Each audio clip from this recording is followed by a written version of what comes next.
Hola, soy Lucía. Pagué hasta el último centavo por la boda de ensueño de mi hermana, una fiesta de más de $50,000 en una hacienda de lujo, y mi recompensa fue una silla en la mesa del personal. Esa noche entendí que para mi propia familia, yo no era más que una billetera con piernas. Fue un golpe seco, una revelación tan fría que me dejó sin aire en medio de la música y las risas que yo misma había financiado. Todo el sacrificio. Las noches sin dormir trabajando en proyectos para poder costear cada capricho, se desvaneció en un instante, reducido a un letrero caligrafiado que me designaba como una empleada más. La humillación fue tan profunda que no sentí ganas de llorar, sino una calma aterradora, una certeza absoluta de que algo había terminado para siempre. ¿Alguna vez has sentido que das todo por tu familia y a cambio solo recibes indiferencia y desprecio? Antes de contarte lo que pasó exactamente a las 22:47 de esa noche, cuando la música se detuvo y el pánico se apoderó de todos, déjame un comentario diciéndome desde dónde me estás viendo y suscríbete al canal. Créeme, no querrás perderte la cara que puso mi hermana cuando se dio cuenta de que la fiesta se había acabado. Desde que tengo memoria, mi familia ha funcionado bajo una regla no escrita. Isabela, mi hermana mayor, es la estrella, y yo soy el equipo de producción. Ella es la hija de oro, la carismática, la que siempre tuvo sueños grandiosos pero nunca los medios para alcanzarlos. Yo, en cambio, soy la pragmática, la diseñadora de software que a los 25 años ya ganaba más que mis padres juntos. Mi éxito nunca fue motivo de celebración, sino una fuente de recursos que ellos consideraban suya por derecho. Cuando Isabela anunció su compromiso, nadie preguntó cómo pagarían la boda extravagante que ella describía con ojos brillantes. Todas las miradas se giraron hacia mí. «Tú puedes, mija», me dijo mi madre, Marta, con esa voz suave que usaba para manipular. «Es el sueño de tu hermana». Y así, el sueño de mi hermana, una boda de cuento de hadas en una hacienda exclusiva de Coral Gables, se convirtió en mi pesadilla financiera. Una deuda emocional que parecía no tener fin y que me alejaba cada vez más de mi propio valor. El goteo de dinero fue constante y agotador. Empezó con el depósito para la hacienda, una cifra que me hizo tragar saliva. Luego vino el vestido de diseñador que Isabela no podía vivir sin él. Las invitaciones grabadas en papel de lino, el menú de 5 platos para 200 invitados. Cada semana había un nuevo gasto, una nueva factura que aterrizaba en mi correo electrónico. Mi madre y mi hermana me enviaban enlaces a arreglos florales exóticos y fotógrafos de renombre como si estuvieran eligiendo artículos de una lista de compras que yo estaba obligada a pagar. Recuerdo una tarde en particular. Estaba saliendo de una reunión estresante cuando mi madre, Marta, me llamó. Su voz sonaba eufórica. Había encontrado una banda de música en vivo que era perfecta, pero costaba $3,000 más de lo presupuestado. No me preguntó si podía pagarlo. Simplemente me informó de la transferencia que debía hacer. Colgué el teléfono y me quedé mirando la pantalla de mi computadora, sintiendo un vacío helado en el estómago. Mis ahorros, destinados a la entrada de mi propia casa, se evaporaban para construir un castillo de fantasía para alguien que ni siquiera me veía. Pero el costo financiero, por doloroso que fuera, palidecía en comparación con el costo emocional. Me excluyeron sistemáticamente de toda la alegría de la planificación. Nunca me invitaron a las pruebas del vestido, a las degustaciones del pastel o a elegir la decoración. Veía las fotos que publicaban en sus redes sociales. Mi madre y mi hermana riendo, abrazadas, eligiendo flores, mientras yo estaba encerrada en mi oficina hasta tarde, depurando código para poder pagar por esos mismos lujos. En las raras ocasiones en que intenté participar, mis opiniones eran descartadas con una condescendencia hiriente. Una vez sugerí un tono de azul más sutil para los manteles, y mi madre me silenció con un gesto. «Ay, Lucía, de estas cosas nos encargamos nosotras. Tú concéntrate en tu trabajo, que es lo importante». El mensaje era inequívoco. Mi única función era la de proveedora. Era la productora invisible de una película en la que no tenía ni un solo diálogo. Un fantasma cuyo único propósito era financiar la felicidad de los demás. Una semana antes de la boda, sucedió algo que, por un breve y estúpido momento, me dio esperanzas. Mi teléfono sonó y era Isabela. Mi corazón dio un vuelco. Quizás llamaba para agradecerme, para reconocer el enorme sacrificio que estaba haciendo. Su voz era melosa, casi infantil. Lucy, hermanita, ¿cómo estás? Hacía meses que no me preguntaba algo tan simple. Me aferré a esa pequeña migaja de afecto, pero la ilusión se rompió en segundos. Resulta que se había olvidado por completo de los recuerdos para los invitados y de las canastas de bienvenida para la familia que venía de fuera. Era otro gasto imprevisto de $2,000. Lo siento tanto, se me pasó, dijo con una risa nerviosa. Pagué, como siempre. Antes de colgar, me lanzó un rápido, gracias, eres la mejor, te debo una. Pero la promesa sonó hueca, vacía, como una línea de un guión mal aprendido. Esa noche no pude dormir. Me senté en mi balcón en Brickell, mirando las luces de la ciudad, y por primera vez, una idea fría y afilada tomó forma en mi mente. Abrí la aplicación de notas de mi teléfono y escribí un borrador de correo electrónico. Un plan de contingencia, por si acaso. El día de la boda llegó envuelto en un sol radiante de Florida. La hacienda en Coral Gables era espectacular. Un paraíso de jardines cuidados y arquitectura colonial que gritaba lujo por cada rincón. Todo era perfecto, impecable, y cada detalle, desde las orquídeas que adornaban el altar hasta las copas de cristal tallado, había sido pagado por mí. Llevaba un vestido sencillo y elegante que me había comprado en una pequeña boutique, pero nadie lo notó. Toda la atención estaba centrada en Isabela, envuelta en un vestido de diseñador que parecía una nube de tul y encaje, una creación que había costado más que mi primer coche. Mientras mi madre, Marta, le ajustaba el velo con manos temblorosas de emoción, intenté acercarme para ofrecer mi ayuda, buscando ese momento de conexión fraternal que tontamente había imaginado. Isabela me apartó la mano con un gesto brusco. Cuidado, Lucía, lo vas a arruinar. Que lo haga mamá. Mi madre me lanzó una mirada de advertencia, una orden silenciosa para que me mantuviera al margen. Me retiré a un rincón, sintiéndome invisible, como un fantasma en mi propia familia. La ceremonia fue un borrón de música clásica y promesas susurradas. Observé desde mi asiento en la tercera fila cómo mi padre, Javier, entregaba a mi hermana en el altar.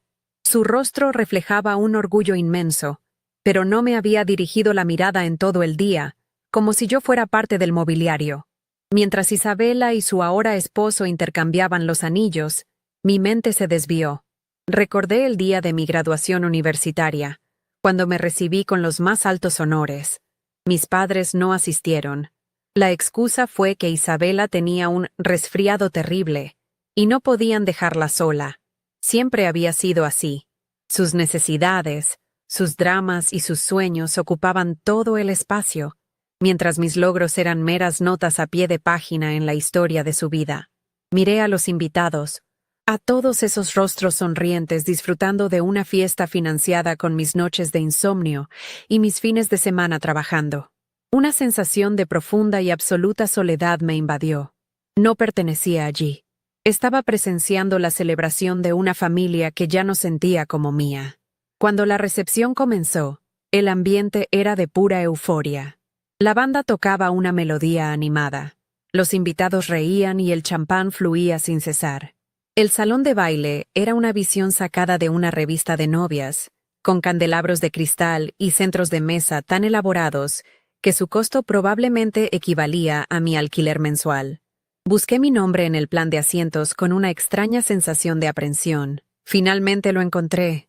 Mi mesa estaba en el rincón más alejado del salón, justo al lado de las puertas batientes que conducían a la cocina, por donde los meseros entraban y salían con un ruido constante.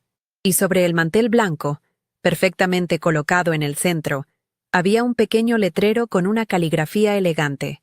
Al principio, mis ojos no registraron las palabras, pero luego leí: Mesa de los niños y el personal. Me quedé paralizada, sintiendo cómo la sangre se me helaba en las venas. Pensé que debía ser un error, una broma de mal gusto. Busqué con la mirada a mi familia en la mesa principal, riendo bajo los focos. No, no era un error. Era una declaración. Me senté, sintiendo mi cuerpo pesado y ajeno. Unos primos lejanos y la asistente de la organizadora de bodas compartían la mesa conmigo, todos evitando mi mirada, sumidos en una conversación forzada. La humillación era una presencia física, un nudo en mi garganta que me impedía respirar. Fue entonces cuando la vi. Mi madre, Marta, se acercaba a mi mesa, deslizándose entre los invitados con una sonrisa tensa en los labios. No parecía avergonzada ni arrepentida. Su expresión era casi de triunfo. Se inclinó hacia mí, y su perfume, el mismo que había usado durante 20 años, me envolvió como una nube tóxica. Pensé que venía a disculparse, a arreglar el terrible malentendido. Pero en lugar de eso, susurró, con una voz lo suficientemente alta para que todos en la mesa la escucharan: «Tu lugar está en la cocina, ¿verdad, mija?» Y luego me guiñó un ojo, como si compartiéramos un secreto divertido. Un par de risas ahogadas se escucharon a mi alrededor. En ese preciso instante, algo dentro de mí, algo que llevaba años agrietándose, se hizo añicos. La venda cayó de mis ojos. Yo no era su hija, no era su hermana, era la empleada del mes. El comentario de mi madre no fue una herida, fue una autopsia. Me abrió en canal y me mostró lo que ya estaba muerto por dentro: mi necesidad de su aprobación, mi estúpida esperanza de ser vista. Las risas de mis primos fueron la sal en la herida abierta, un sonido agudo y cruel que confirmó lo que el letrero en la mesa ya gritaba. Me quedé inmóvil, observándola mientras se alejaba, con su espalda recta y su caminar de reina satisfecha, para volver a la mesa principal, al centro del universo que yo había apagado. No sentí ganas de llorar. Sentí una calma aterradora, una lucidez gélida que congeló cada emoción.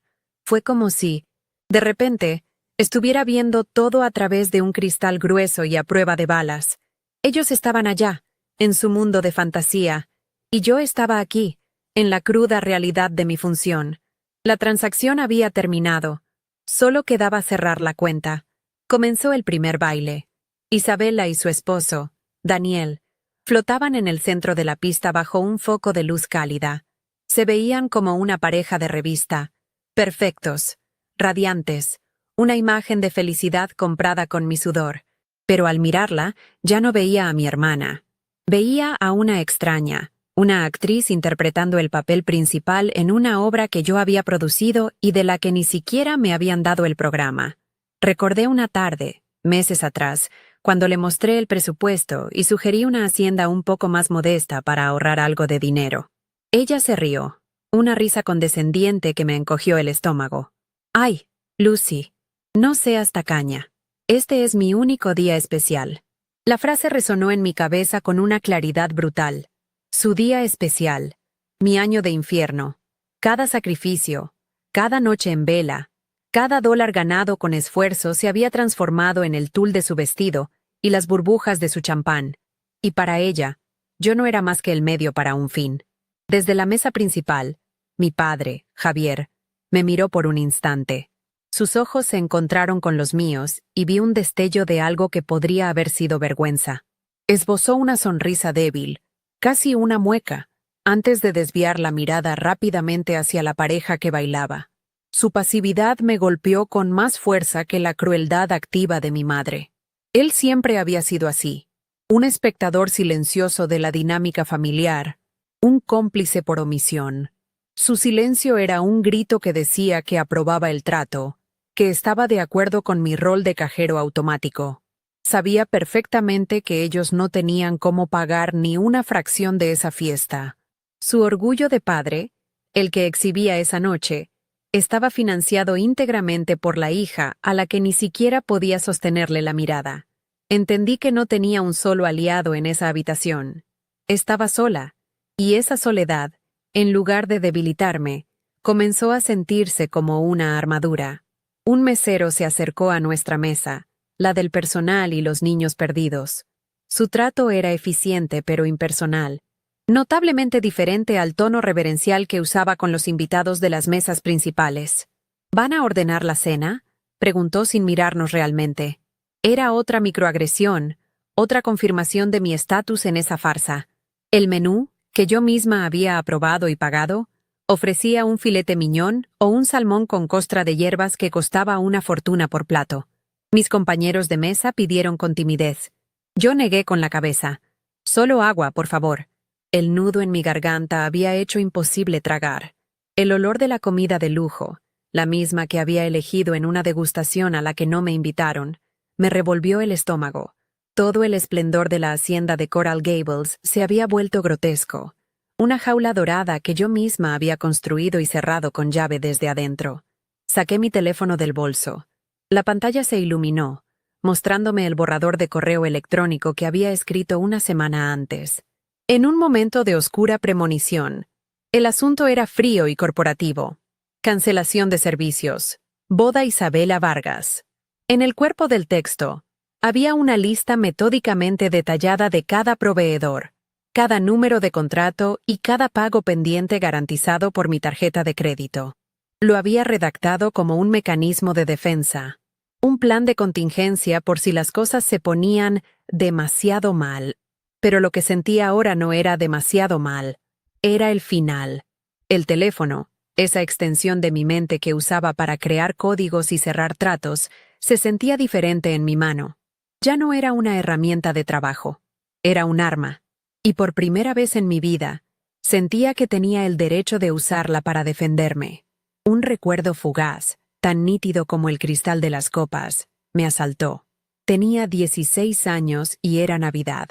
Había trabajado los fines de semana en una cafetería para comprarle a mi madre un delicado collar de plata que había admirado en una joyería. Isabela, como de costumbre, no había comprado nada. En el último minuto, tomó la cajita que yo había envuelto con tanto esmero, arrancó mi nombre y puso el suyo. Mi madre lloró de emoción, abrazando a Isabela y alabando su generosidad. Cuando intenté decir la verdad, mi madre me silenció con una mirada gélida. No seas envidiosa. Lucía. Aprende de tu hermana. Ese patrón, el de ser borrada, el de ver mis esfuerzos y sacrificios atribuidos a otros, o simplemente ignorados, no era nuevo. La boda era simplemente la versión más grandiosa y costosa de ese mismo collar de plata. Una vez más, yo había pagado el precio, y mi hermana se llevaba todos los aplausos. Llegó el momento de los brindis, y la humillación se volvió un espectáculo público. Mi padre se puso de pie, levantando su copa de champán. Su voz, temblorosa de emoción, habló de su par princesa, de cómo Isabela siempre había soñado con un día como este. Agradeció a los invitados por venir, a la familia de Daniel por acoger a su hija. Agradeció a todos menos a mí. Mi nombre no salió de sus labios. Fue una omisión tan deliberada, tan flagrante, que sentí cómo el aire se escapaba de mis pulmones. No era un olvido, era una declaración. Ante 200 personas, mi contribución, la base sobre la que se sostenía toda esa noche, fue declarada inexistente. La ira que sentí fue algo nuevo para mí. No era caliente y descontrolada, sino fría y afilada como un bisturí. Me dio una claridad absoluta. Ya no había nada que salvar. Isabela fue la siguiente. Tomó el micrófono con una sonrisa deslumbrante y soltó una risita ensayada. Quiero agradecer a mis maravillosos padres por darme la boda de mis sueños, dijo, mirando a Marta y Javier con lágrimas fingidas en los ojos. La audacia de la mentira me dejó sin aliento. Mis padres, con sus deudas y su modesto sueldo de maestros, no podrían haber pagado ni las servilletas de lino. Pero allí estaban, aceptando el crédito, construyendo una fantasía de generosidad y estatus sobre mi cuenta bancaria. Estaban vendiendo una imagen a sus amigos y familiares, una imagen de éxito y opulencia que no les pertenecía. La injusticia ya no era solo emocional, era un fraude social, y yo era la patrocinadora silenciosa y anónima de toda esa farsa. El desprecio que sentí en ese momento fue tan puro que me limpió por dentro, quemando cualquier resto de afecto familiar que pudiera quedar. La banda comenzó a tocar una salsa vibrante, y la pista de baile se llenó de cuerpos sudorosos y risas estridentes. Desde mi mesa en el exilio, observaba la escena como si fuera una película. Mi madre bailaba con un tío, sus movimientos exagerados por el champán, su rostro radiante de triunfo. Isabela giraba en los brazos de su esposo, la reina de un baile que no sabía que estaba a punto de terminar. La cacofonía de la música, las luces parpadeantes, la alegría forzada de los invitados, todo se sentía increíblemente lejano. Este desapego me dio un poder inesperado. El dolor se había transformado en un propósito inquebrantable. Ya no era una víctima sufriendo en un rincón. Era una estratega esperando el momento perfecto para mover su última pieza. Volví a mirar mi teléfono. El cursor parpadeaba en la pantalla. Paciente. Mi mente repasó los detalles del contrato principal que había firmado con la organizadora de bodas, una mujer eficiente y directa llamada Elena. Recuerdo que insistí en una cláusula específica, algo que en su momento pareció una simple precaución de negocios. La cláusula establecía que, aunque los depósitos no eran reembolsables, los pagos finales a los proveedores principales, catering, música, fotografía y la propia hacienda, que se cargarían automáticamente a mi tarjeta a las 11:00 p.m., podían ser cancelados mediante una notificación formal por correo electrónico enviada antes de las 10:50 p.m. Elena había levantado una ceja, pero aceptó. En ese momento, no sabía por qué lo había hecho. Ahora, esa cláusula era mi única salida, el mecanismo legal que me devolvía todo el poder. No era un acto de ira impulsiva, era la ejecución de un derecho contractual que yo misma había asegurado. El reloj digital en la pantalla de mi teléfono marcaba las 22:35. Tenía 15 minutos. Levanté la vista por última vez, haciendo un barrido final del salón. Isabela reía a carcajadas por algo que le dijo su esposo. Mi madre se retocaba el labial, mirándose en el reflejo de un cuchillo, completamente absorta en su propia imagen. Mi padre conversaba animadamente con su nuevo consuegro, dándome la espalda. Ninguno me veía, ninguno se preocupaba por buscarme. Para ellos, mi presencia había cumplido su función en el momento en que se procesó el último pago. Con un suspiro que fue a la vez un final y un principio, abrí el borrador del correo. Añadí la dirección de Elena, la organizadora, en el campo para. Mi pulgar se posó sobre el botón de enviar. La decisión estaba tomada. La fiesta, su fiesta, estaba a punto de terminar. Mi pulgar flotaba sobre la pantalla, a 1 milímetro del botón virtual que decía enviar. Por un instante, una vida entera de condicionamiento me gritó que me detuviera. La voz de mi madre en mi cabeza, diciendo, sé buena niña. La mirada suplicante de mi padre, pidiendo paz a cualquier costo. El fantasma de la hermana que alguna vez quise, pidiéndome que no rompiera el último hilo que nos unía. ¿Realmente iba a hacerlo? ¿Iba a detonar una bomba en medio del día más feliz de su vida? Pero entonces, recordé el letrero en la mesa, la risa ahogada de mis primos y el guiño cruel de mi madre. El día más feliz de su vida había sido construido sobre los escombros de la mía. No era una venganza, era un ajuste de cuentas. No era un acto de maldad, era el primer acto de amor propio de mi vida. Con un temblor casi imperceptible en la mano, presioné la pantalla. Hecho. El correo se había ido. No hubo un estallido de truenos ni un cambio dramático en la atmósfera.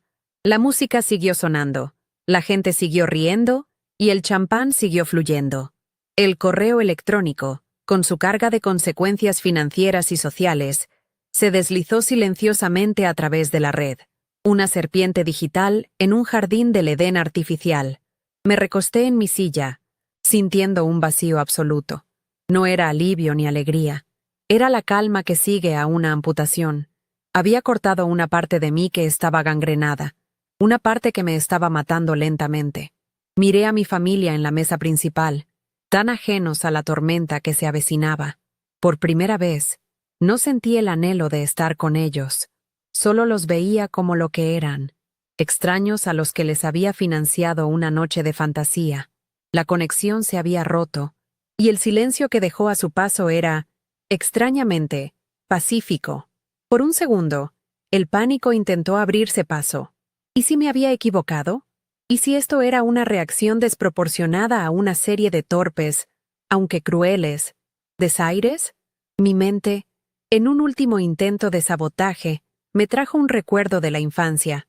Isabela defendiéndome de un bravucón en el patio de la escuela.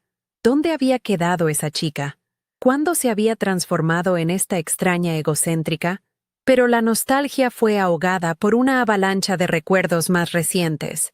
Las llamadas pidiendo dinero, las excusas para no visitarme, la forma en que mis logros eran siempre minimizados para que los suyos no parecieran tan pequeños. No, no estaba equivocada. Esto no era un incidente aislado. Era el clímax de una vida de explotación emocional. La decisión era correcta. Era necesaria. Mientras estaba perdida en mis pensamientos, una figura se detuvo junto a mi mesa. Era el fotógrafo, un joven de mi edad con una mirada amable y cansada. «¿Señorita Lucía?», preguntó en voz baja. Asentí, sorprendida de que supiera mi nombre. Solo quería decirle que la configuración de luces que sugirió para el jardín quedó increíble. Gracias. Normalmente, el cliente no tiene tan buen ojo para los detalles técnicos. Me quedé sin palabras. Un completo extraño. Un proveedor al que había contratado. Me estaba mostrando más respeto y reconocimiento en 30 segundos que mi familia en toda la noche. Le di una sonrisa genuina. La primera en horas. Gracias a ti por tu trabajo, le dije. Su simple comentario fue como un bálsamo. Una confirmación externa de que yo no estaba loca, de que mi contribución era real y valiosa, aunque fuera invisible para aquellos que debían verla más que nadie. El fotógrafo se alejó, volviendo a su tarea de capturar sonrisas falsas y momentos fabricados. Su breve interacción me ancló de nuevo en la realidad y en mi propósito. El reloj de mi teléfono marcaba las 22:42. Quedaban 5 minutos para que la cláusula del contrato se activara y la notificación de cancelación llegara a todos los proveedores simultáneamente. La organizadora de bodas, Elena, recibiría mi correo y, según nuestras conversaciones previas, actuaría de inmediato y sin sentimentalismos. Ella era una mujer de negocios, y yo había sido su cliente. Un cliente que había pagado puntualmente cada depósito y que ahora ejercía un derecho contractual. Pensé en la banda de música, en el personal del catering preparando la mesa de postres, en el barman sirviendo cócteles caros. Todos ellos estaban a punto de recibir la orden de detenerse. El efecto dominó estaba a punto de comenzar. Mi mirada se posó en la mesa de postres. Era una obra de arte barroca. Una montaña de pasteles en miniatura, macarrones de colores pastel y una fuente de chocolate que fluía como una cascada oscura y sedosa. Había costado más de $3,000. Isabela estaba allí, riendo mientras su esposo, Daniel, le daba un pequeño pastelito en la boca, una escena perfecta para el álbum de bodas.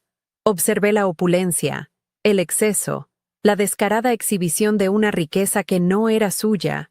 Cada dulce en esa mesa representaba una hora extra de trabajo para mí.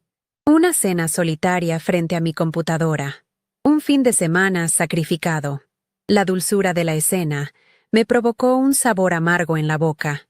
Era un monumento a su egoísmo, construido con los ladrillos de mi agotamiento. Justo en ese momento, uno de mis primos, el que se había reído del comentario de mi madre, pasó cerca de mi mesa de exiliados. Iba del brazo de su esposa y hablaba en un susurro lo suficientemente alto como para que yo lo oyera. «Es increíble que Marta y Javier hayan podido pagar todo esto», dijo él, con un tono entre admirado y envidioso. Su esposa soltó una risita condescendiente. «No fueron ellos. Tonto. Fue la otra hermana, la del dinero. Ya sabes, la hija cajero automático». La frase me golpeó como una bofetada. La hija cajero automático. Así me veían. No como Lucía, no como su prima, no como una persona. Era un objeto, una función. Una máquina dispensadora de dinero sin sentimientos ni dignidad. Cualquier duda, cualquier rastro de culpa que pudiera haber sentido, se evaporó en ese instante, quemada por la incandescente certeza de que había hecho lo correcto. El reloj marcaba las 22:45. 2 minutos. Mi corazón comenzó a latir con fuerza, un tambor sordo contra mis costillas. No era miedo, era adrenalina. La anticipación era casi insoportable. Miré a la banda, que acababa de empezar una versión enérgica de una canción popular. Los invitados inundaban la pista de baile, moviéndose al ritmo, completamente inconscientes del precipicio al que se acercaban. Mi padre estaba en un círculo con sus amigos, gesticulando con una copa de whisky en la mano, su rostro enrojecido por el alcohol y el orgullo. Mi madre seguía siendo el centro de su propio universo, recibiendo cumplidos con una falsa modestia. Estaban todos atrapados en su burbuja de felicidad comprada, y yo sostenía el alfiler que estaba a punto de reventarla. Entonces la vi. Al otro lado del salón, cerca de la entrada principal, apareció Elena, la organizadora de la boda. Su rostro, normalmente compuesto y profesional, era una máscara de seriedad. Sostenía una tablet en la mano, y sus ojos recorrieron la multitud hasta que se encontraron con los míos. Hubo un brevísimo instante de conexión, un asentimiento casi imperceptible que lo confirmó todo. Había recibido el correo. El plan estaba en marcha. No se dirigió a mi familia. En lugar de eso, comenzó a caminar con paso rápido y decidido hacia el escenario donde tocaba la banda. No iba a haber una conversación tranquila. No iba a haber una negociación. Iba a ser una ejecución limpia y eficiente, tal como lo habíamos estipulado en el contrato. 22:46. 1 minuto. Isabela levantó su copa para proponer otro brindis, probablemente para agradecer a sus maravillosos padres, una vez más. La gente empezó a aplaudir. Las luces del salón brillaban sobre su vestido de princesa, su rostro radiante de una felicidad que creía merecer. La banda seguía tocando, pero vi a Elena hablar con firmeza al oído del cantante principal. Él la miró con incredulidad, luego asintió lentamente, con el rostro pálido. Todo parecía moverse en cámara lenta. El sonido de los aplausos, la risa de Isabela, la nota final de la canción que se alargaba en el aire. Contuve la respiración. Mi mano, debajo de la mesa, se cerró en un puño. El tiempo se había acabado. El reloj en mi teléfono cambió a 22:47.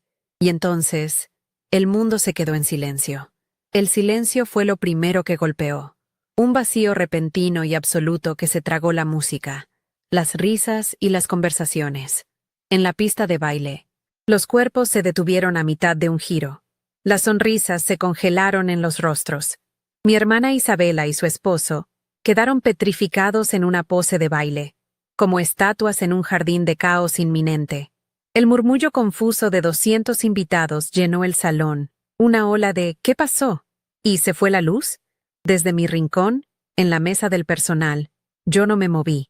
Sentía el latido de mi corazón como un martillo contra mis costillas. Pero mi rostro era una máscara de serenidad. Era el primer temblor, la primera grieta en la fachada de su mundo perfecto. La fiesta, tal como la conocían, había terminado oficialmente.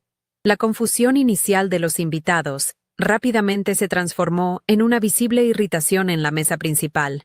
Vi a mi padre, Javier, fruncir el ceño y mirar hacia el escenario, como si un simple gesto de desaprobación pudiera reanudar la música. Mi madre, Marta, escaneaba la sala con una mirada de águila. Su sonrisa de anfitriona perfecta se había agriado hasta convertirse en una línea tensa. Para ellos, esto era un inconveniente, un fallo técnico que empañaba su gran noche. Isabela parecía una niña a la que le hubieran quitado su juguete favorito. Su rostro reflejaba un enfado petulante. Ninguno de ellos sospechaba la verdad.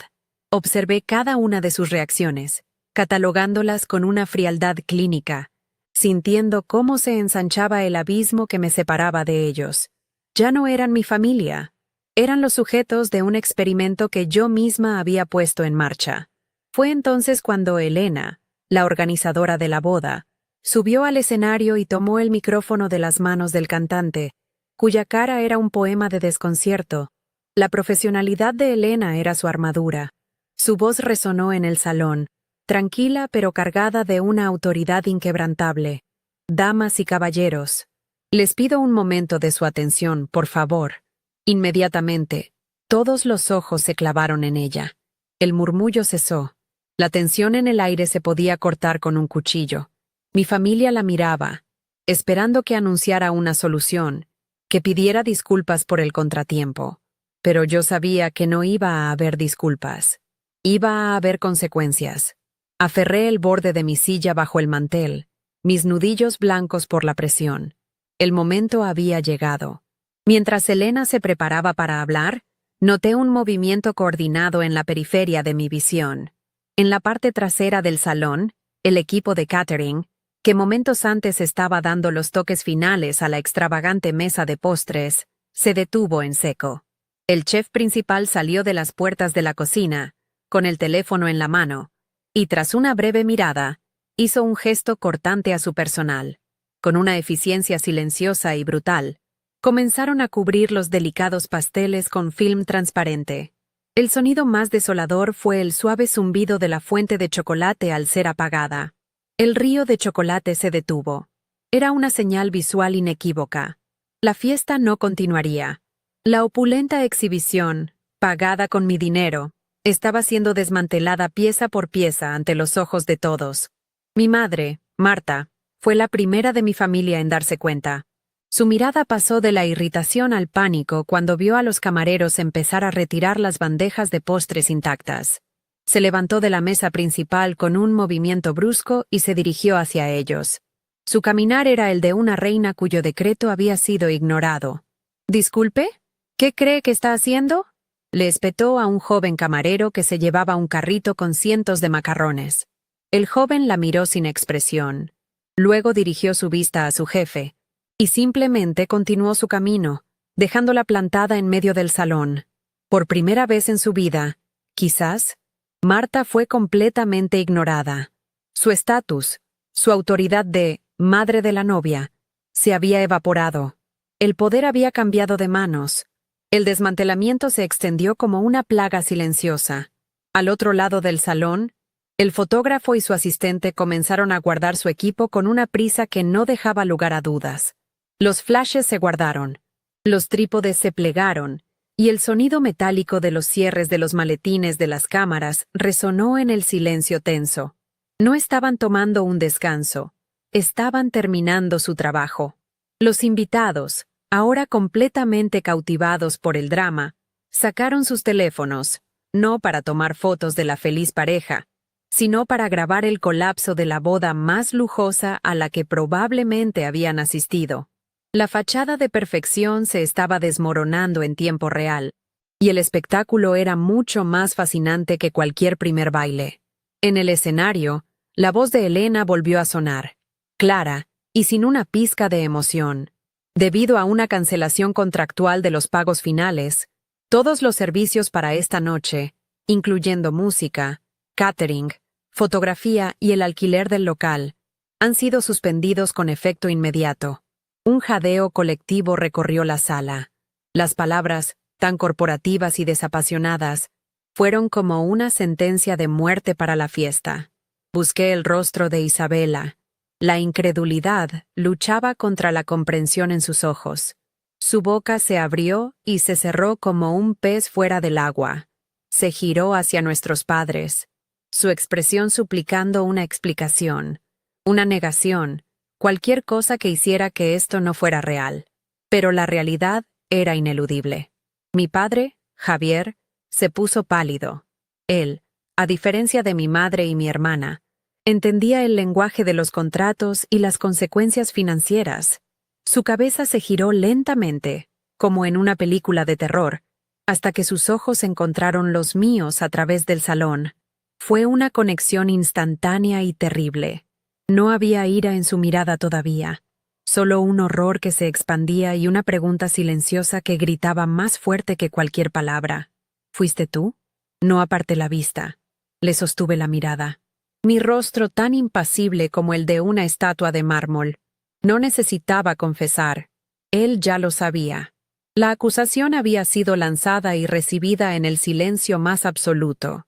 Al escuchar el anuncio de Elena, mi madre, que aún estaba procesando el desaire del personal de catering, finalmente conectó los puntos. Su rostro se transformó, pasando del pánico a una furia pura y volcánica. Se dio la vuelta, y sus ojos me encontraron en mi rincón oscuro. Fue como si un depredador hubiera localizado a su presa. Comenzó a caminar hacia mí, abriéndose paso entre los invitados que se apartaban de su camino, como si temieran ser quemados por su rabia. Cada paso que daba era un martillazo que marcaba el ritmo de la confrontación que se avecinaba. El foco de la atención de toda la sala se había reducido a un pasillo invisible entre la mesa principal y la mía. Pero antes de que mi madre pudiera llegar, Isabela encontró su voz. Y no fue un susurro, sino un grito agudo, casi un chillido de incredulidad. ¿Qué? Esto tiene que ser un error. Mi papá lo pagó todo. Con un dedo tembloroso, señaló a nuestro padre, que seguía paralizado por el shock. La mentira fue tan desesperada, tan patética en su intento de preservar la fantasía, que casi sentí lástima por ella. Pero esa mentira fue también el catalizador final. Era la afirmación que me daba el derecho a responder con la verdad. Me preparé mentalmente, pero no me moví de mi asiento. Esperé a que vinieran a mí, a mi territorio, a la mesa que ellos mismos me habían asignado. La mesa de los niños y el personal estaba a punto de convertirse en el escenario del juicio final. Mi madre llegó a la mesa como una tormenta contenida. Su sonrisa de anfitriona había sido reemplazada por una máscara de furia helada. No gritó. Su voz fue un siseo venenoso, diseñado para herir más que cualquier alarido. «Eres una víbora malagradecida», escupió, inclinándose sobre mí para que solo yo y mis compañeros de mesa la escucháramos. «Después de todo lo que hemos hecho por ti, ¿nos haces esto? ¿Arruinar la noche de tu hermana por un capricho estúpido?» Los primos que se habían reído antes ahora miraban sus platos con un interés repentino y desesperado. Yo no me moví. Solo la observé, viendo por primera vez no a mi madre, sino a una mujer aterrada de perder el control. Una mujer cuya única arma siempre había sido la culpa. Y esa noche, yo era inmune a su veneno. El antídoto era la verdad, y yo estaba a punto de administrar la dosis completa. Finalmente me puse de pie, sintiendo que mi columna vertebral se enderezaba por primera vez en años. Mi calma parecía enfurecerla aún más. La miré directamente a los ojos, sin parpadear. «No, mamá», dije, y mi voz era tranquila, pero resonó en el pequeño círculo de silencio que nos rodeaba. «Mi lugar no está en la cocina, como sugeriste. Mi lugar es donde yo decido estar, y esta noche he decidido que mi lugar ya no es aquí, financiando una farsa para gente que ni siquiera me considera una invitada de honor». Levanté la barbilla, sintiendo una fuerza que no sabía que poseía. La gratitud es un camino de dos vías, y este camino ha estado bloqueado en una sola dirección durante demasiado tiempo. El color desapareció del rostro de mi madre. Había esperado lágrimas, súplicas, una disculpa. No esperaba una rebelión. No esperaba que la empleada del mes finalmente renunciara.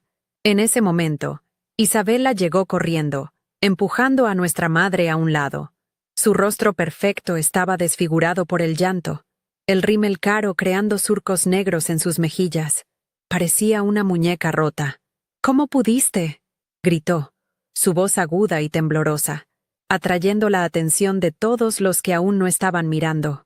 «Has arruinado el día más importante de mi vida». Su acusación flotó en el aire, cargada de una vida entera de egoísmo y derecho adquirido. Intentó agarrarme del brazo, como si un contacto físico pudiera forzarme a deshacer lo que había hecho, a rebobinar el tiempo y volver a ser la hermana sumisa que siempre había conocido. Pero yo me aparté con un movimiento suave, casi perezoso. Su histeria se estrelló contra mi serenidad como una ola contra una roca, rompiéndose en una espuma inútil de rabia y autocompasión. La miré, no con odio, sino con una especie de lástima distante. Ya no veía a mi hermana, solo a una extraña atrapada en la jaula dorada que yo había pagado. Mi voz, cuando hablé, fue tan baja que tuvo que inclinarse para oírme, lo que hizo la declaración aún más íntima y devastadora. Yo no lo arruiné, Isabela, le dije, y mi mirada se desvió por un segundo hacia el pequeño letrero que aún estaba sobre la mesa. Mesa de los niños y el personal. Simplemente dejé de pagar por una fiesta en la que no era una invitada. Eik. Un jadeo audible recorrió a los invitados más cercanos. La conexión entre la humillación pública y la consecuencia inmediata fue brutalmente clara. La verdad, finalmente, había sido servida. Y no había nada dulce en ella. Era el plato más amargo de todo el menú que yo había elegido y pagado. Mi padre, Javier, se acercó entonces. Su rostro era un lienzo de vergüenza y pánico.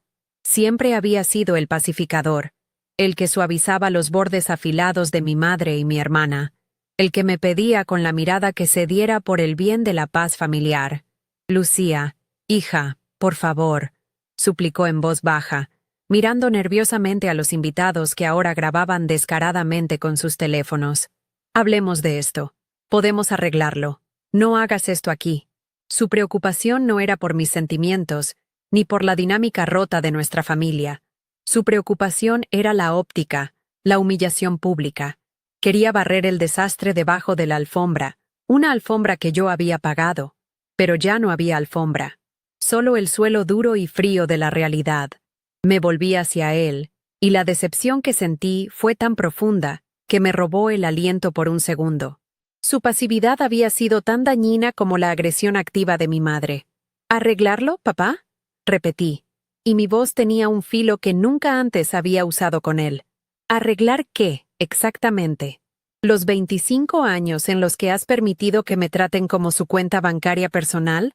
¿O solo quieres arreglar la vergüenza que sientes frente a tus amigos? Saqué mi teléfono, el arma que había usado para iniciar todo esto. Abrí la aplicación del banco, la misma que usaba para hacer las transferencias que pagaron por cada flor y cada copa de champán. Esto no se arregla con palabras. Se arregla con esto. Le mostré la pantalla, con el resumen de los más de $50,000 que habían salido de mi cuenta en los últimos 6 meses. El rostro de mi padre se contrajo como si le hubieran dado una bofetada. Desvió la mirada del teléfono, incapaz de enfrentar la evidencia numérica de su complicidad. Mi madre intentó arrebatarme el teléfono de la mano, con un gruñido de furia, pero yo lo retiré con calma. «No toques», le dije, con una autoridad que la dejó helada. La mentira desesperada de Isabela. Mi papá lo pagó todo. Quedó expuesta como lo que era. Una fantasía patética. Varios invitados cercanos pudieron ver la pantalla, y sus expresiones cambiaron de la curiosidad morbosa al shock. El castillo de naipes de la opulencia y el estatus de mi familia se derrumbó en ese instante, revelando los cimientos podridos de explotación sobre los que había sido construido. Justo cuando el silencio se hizo más pesado, Elena, la organizadora, se acercó a nuestro pequeño y dramático círculo. Sostenía su tablet como un juez sostiene un libro de leyes. Su rostro era impasible, pero sus ojos se detuvieron en mí por un instante con algo que podría haber sido respeto. Luego, se dirigió a mis padres. «Señor y señora Vargas», dijo con una voz clara y profesional que cortó la tensión. Como se estipula en la cláusula 11b del contrato que firmaron, al ser cancelada la garantía de pago de la patrocinadora financiera, la señorita Lucía Vargas, ustedes, como clientes principales y anfitriones del evento, asumen la responsabilidad total de todos los saldos pendientes y las tarifas de cancelación. La factura se les enviará por correo certificado mañana. El golpe final, la consecuencia legal, fría e ineludible. La reacción fue instantánea y devastadora. Mi madre se tambaleó hacia atrás.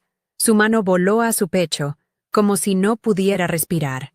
El concepto de una deuda de $50,000 era algo que su mente simplemente no podía procesar. Mi padre, Javier, envejeció 10 años en 10 segundos. Su cuerpo se encorvó. El peso de una deuda imposible aplastando su orgullo y su futuro financiero. Isabela, por su parte, dejó de llorar. Su rostro se quedó vacío, una máscara de terror absoluto, mientras la realidad de que su boda de ensueño acababa de convertirse en una pesadilla de por vida la golpeaba con toda su fuerza. El lujo que los rodeaba ya no era un símbolo de estatus, sino el monumento a su inminente ruina financiera. Estaban atrapados. Los miré a los tres, un trío de rostros marcados por el pánico, la ira y la desesperación. Y por primera vez, no sentí nada, ni una punzada de culpa, ni una pizca de tristeza, solo un vacío liberador. La conexión emocional, que había estado deshilachándose durante años, se rompió por completo en ese momento. Eran extraños, y sus problemas ya no eran míos. Con un movimiento deliberado, recogí mi bolso de la silla de la mesa del personal. No dije adiós. No ofrecí una última palabra de explicación o condena. Mi silencio era mi declaración final. Les di la espalda, un acto que fue a la vez el final de mi vida anterior y el comienzo de la nueva. Caminé hacia la salida del gran salón. Fue la caminata más larga y más corta de mi vida. Los 200 invitados se apartaron a mi paso, sus rostros una mezcla de asombro, juicio y, en algunos casos, una extraña comprensión. Caminé con la cabeza en alto, dejando atrás el caos que no había creado, sino simplemente expuesto. Pasé junto a la banda de música que guardaba sus instrumentos, junto al personal de catering que envolvía la comida que yo había pagado y que nunca se serviría. El sonido del llanto histérico de Isabela, que comenzó de nuevo detrás de mí, ya no me afectaba. Era solo ruido de fondo. No miré hacia atrás. No había nada que ver allí que me importara. Estaba caminando hacia mi coche, hacia mi vida, hacia mi libertad.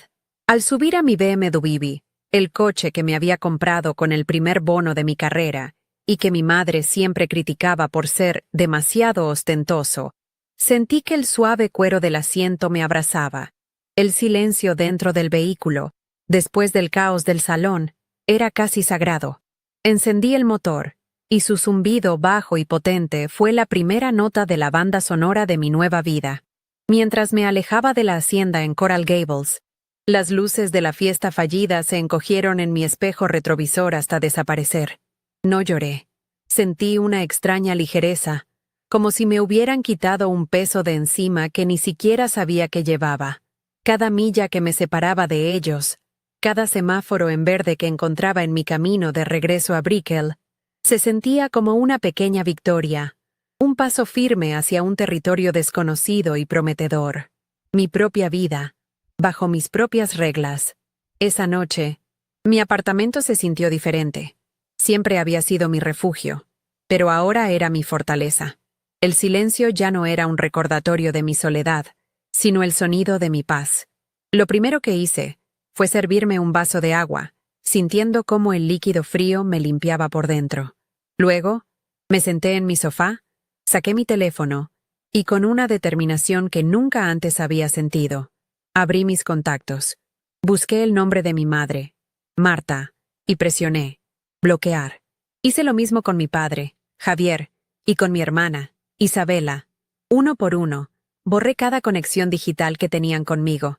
Fue un acto simple, casi clínico, pero increíblemente poderoso. Estaba cortando los cables, no solo de la comunicación, sino de la manipulación y la culpa. Por primera vez en mi vida, mi teléfono, la herramienta de mi trabajo y de mi opresión, se convirtió en el guardián de mi libertad. Los días siguientes fueron una prueba de mi resolución. La embestida llegó, tal como esperaba. Mensajes de texto de números desconocidos, correos electrónicos de tías y primos lejanos que nunca me hablaban, todos con el mismo guión. Tu madre está destrozada. Isabela no para de llorar. ¿Cómo pudiste ser tan cruel?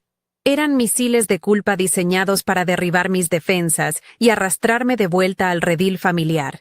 Leí los primeros, sintiendo una vieja punzada de obligación, pero luego recordé el letrero en la mesa y el desprecio en sus ojos. Borré cada mensaje sin responder. La crueldad, me di cuenta, no fue cancelar una fiesta. La verdadera crueldad había sido permitir que me usaran como un objeto inanimado durante años. esperando que nunca me diera cuenta de mi propio valor. Su pánico no era por mi bienestar, sino por la pérdida de su fuente de ingresos.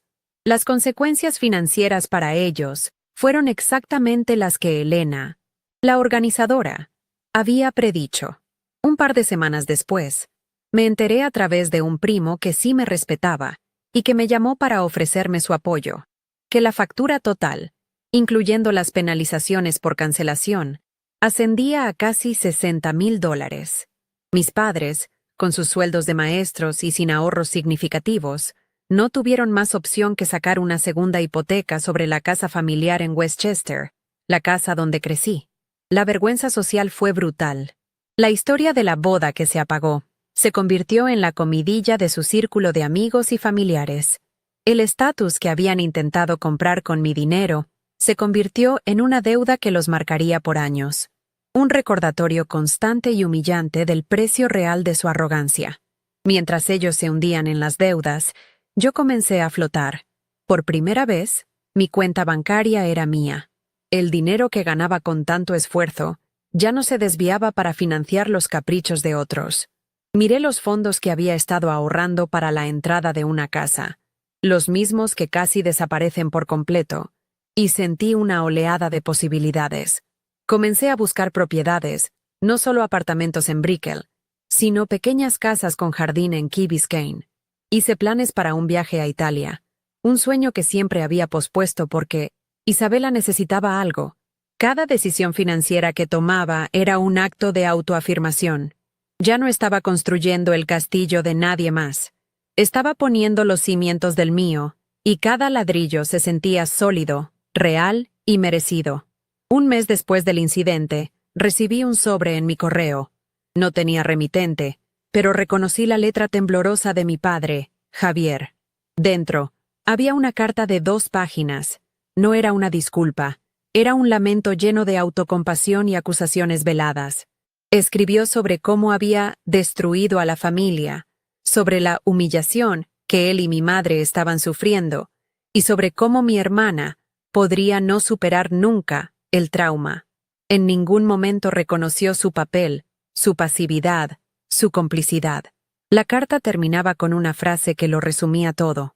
Espero que algún día entiendas el daño que has causado. La leí sin sentir nada más que una confirmación final. La rompí en pedazos pequeños y los tiré a la basura. Él nunca lo entendería. Para él, el daño no fue la herida que me infligieron, sino el hecho de que yo finalmente decidiera dejar de sangrar.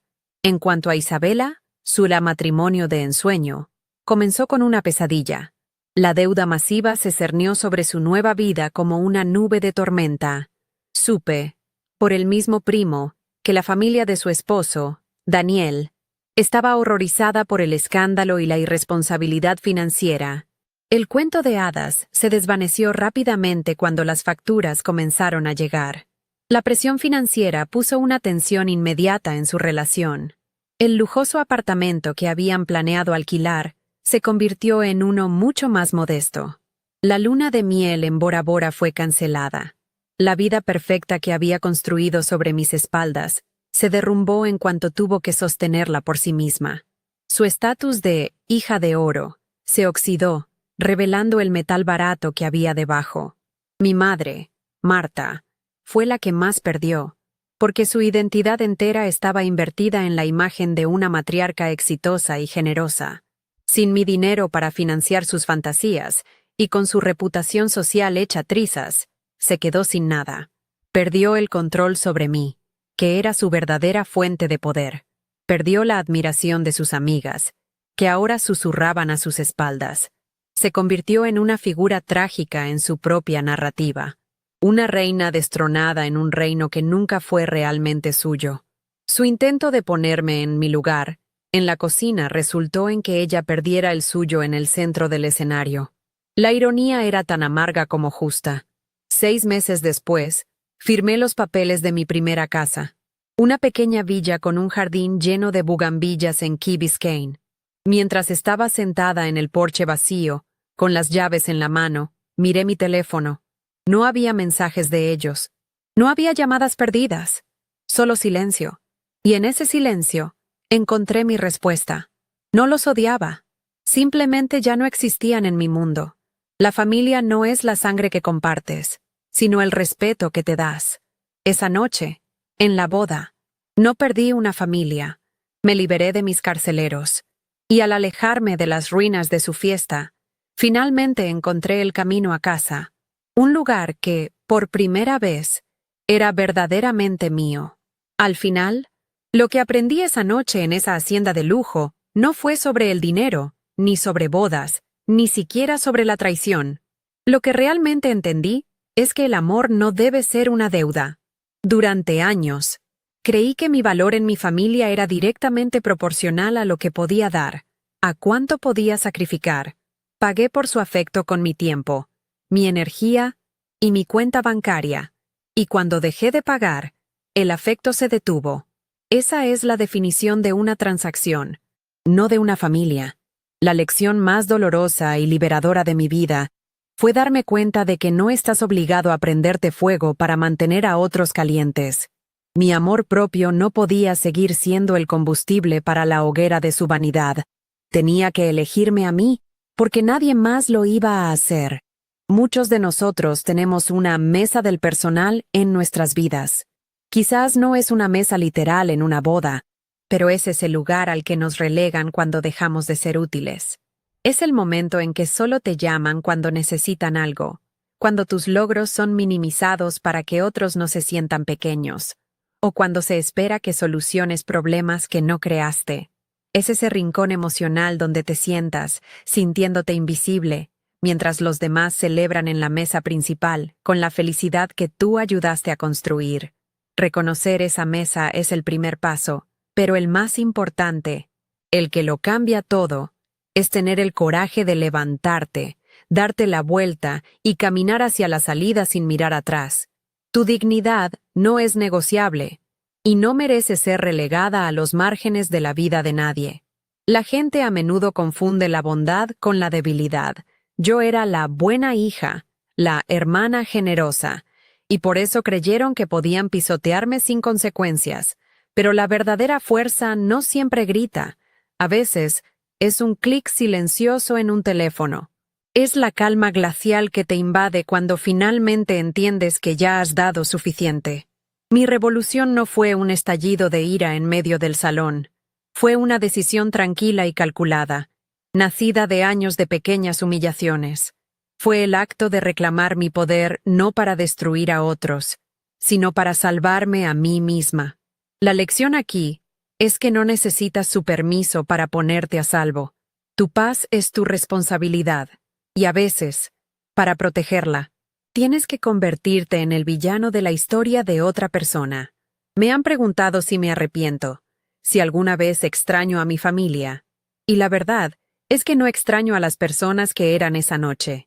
Extraño la idea de una familia, el sueño de un amor incondicional que nunca tuve. Pero no puedes construir una vida sobre los cimientos de una fantasía. Romper con ellos no fue un acto de odio, sino el acto de amor propio más grande de mi vida. Fue como una amputación necesaria, dolorosa, brutal, pero indispensable para detener la infección que se estaba extendiendo por toda mi existencia. A veces, la única forma de sanar es cortar de raíz lo que te está envenenando, incluso si lleva tu misma sangre. La soledad que sigue es 1000 veces más saludable que la compañía que te destruye. Cuando estableces un límite, prepárate para que aquellos que se beneficiaban de que no tuvieras ninguno te acusen de ser egoísta. Te dirán que has cambiado, que eres cruel. Te llamarán para decirte que estás destruyendo a la familia. Lo que realmente quieren decir es que estás destruyendo su comodidad, su acceso ilimitado a tu energía y recursos. Entender esto es fundamental. Poner un límite no es un acto de agresión, es un acto de autoconservación. Es construir una valla no para mantener a la gente fuera, sino para proteger el jardín que estás tratando de cultivar dentro de ti. Y si alguien se ofende por esa valla, es porque disfrutaba demasiado de pisotear tus flores. El dinero, al final, solo fue el catalizador. Fue el lenguaje que mi familia entendía, así que fue el lenguaje que usé para dar mi mensaje final. Pero la verdadera riqueza que recuperé esa noche no estaba en mi cuenta bancaria.